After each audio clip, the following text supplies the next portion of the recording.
सानो हुँदा निखिल दाईको उडी उडी किक देखेर आफूले पनि उडी उडी किक हान्न ट्राई नगर्ने त कम नै होलान्। आइटिएफमा आज हामी कुरा गर्दैछौँ हामी सबैको favourite action star Nikhil Upreti जीको बारेमा। यो भिडियो मार्फत निखिल उप्रेती जीको बारेमा छोटो र मिठो जानकारी लिउँ है त। अभियसली उहाँको नाम त भनिराख्नै पर्दैन, निखिल उप्रेती। उहाँको बर्थ डेट रहेको छ अगस्त 10, 1974। उहाँको बर्थ प्लेस रहेको छ सर्लाही। उहाँको नेसनलिटी रहेको छ नेपाली। उहाँको बुवाको नाम रहेको छ गोविन्द उप्रेती र आमाको नाम रहेको छ भोज कुमारी उप्रेती। उहाँले आफ्नो पढाइ वीरगञ्ज र काठमाडौँमा पुरा गर्नुभएको थियो। उहाँको अकुपेसनको कुरा गर्नुपर्दा since 2000 he is an actor, producer, director, stuntman. उहाँको वैवाहिक जीवनको कुरा गर्नुपर्दा चाहिँ उहाँको पहिलो श्रीमती हुनुहुन्थ्यो कोपिला उप्रेती र अहिलेको श्रीमती हुनुहुन्छ सञ्चिता लुइटेल। उहाँ पनि एउटा निकै नै बहुप्रतिभाशाली अभिनेत्री हुनुहुन्छ। उहाँको चिल्ड्रेन्सहरूको कुरा गर्नुपर्दा चाहिँ उहाँको 3 जना चिल्ड्रेन्सहरू हुनुहुन्छ। उहाँसँग चाहिँ डिप्लोमा इन एक्टिङको पनि सर्टिफिकेट रहेको छ, जुन चाहिँ रोशन तनेजाजको स्टुडियो मुम्बईबाट उहाँले कम्प्लिट गर्नुभएको थियो। उहाँको केही फाइनेन्सियल प्रब्लम्सले गर्दा उहाँले मुम्बईमा स्टन्टम्यानको काम पनि गर्नुभयो र मुम्बईको केही वर्षको बसाइपछि 2015मा उहाँ फेरि नेपाल आएर भैरव मुभीबाट कमब्याक गर्नुभयो।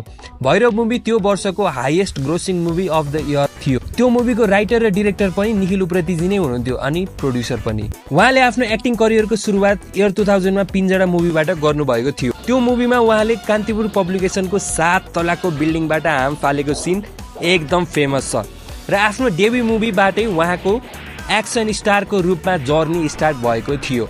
त्यसपछि उहाँले 2002मा शिवशक्ति, 2003मा कुरुक्षेत्र, अग्निपथ, 2004मा राम लक्ष्मण, सन्तान, मायाको जाल, कर्तव्य, कर्मयोद्धा, हामी 3 भाइ, 2005मा भाइ भाइ, फेरि अर्को साइनो, पापी मान्छे, भाग्य, बरमाला, अभिमन्यु, 2006मा धड्कन, ए पण्डित बाजे, सावधान, क्रोध, मनिष, कृष्ण अर्जुन, 2007मा सजना अनाडी सजनिया खिलाडी, निखिल दाई, युद्ध, चोर सिपाही, बारुद, क्यारिङ ग्याङ 1 र क्यारिङ ग्याङ 2, भाग्य विधाता, करण अर्जुन, हामी साथीभाइ, अग्निज्वाला, कृष्ण, आमाको काख, दुनिया, जीवन मृत्यु, पर्खी बसे, 2008मा पालेदाई, खलनायक, त्रिनेत्र, 20, पापी मान्छे 2, मर्यादा,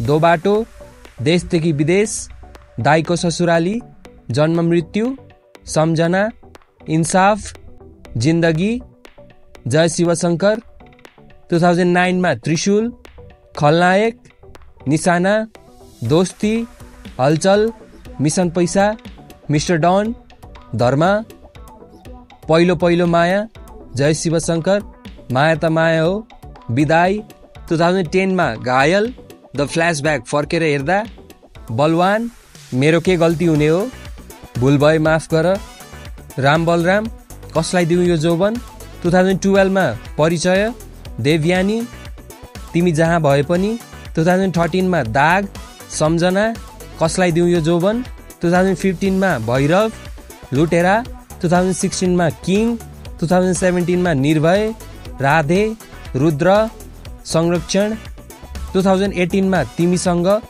पिन्जडा ब्याक अगेन, 2019मा भिलन र कमिटमेन्ट 60 आवर्स। यसै गरी उहाँले अहिलेसम्म टोटल 90 वटा फिल्म खेल्नु भएको छ। उहाँले 2005मा नेसनल फिल्म अवार्ड र 2006मा राष्ट्रिय नागरिक स्वर्ण सम्मान पनि पाउनु भएको थियो। निखिल उप्रेती जीलाई कसले माया गर्नुहुन्छ र तपाईहरूको फेभरेट हिरो को हुनुहुन्छ कमेन्टमा भन्न नभुल्नु होला। Thank you.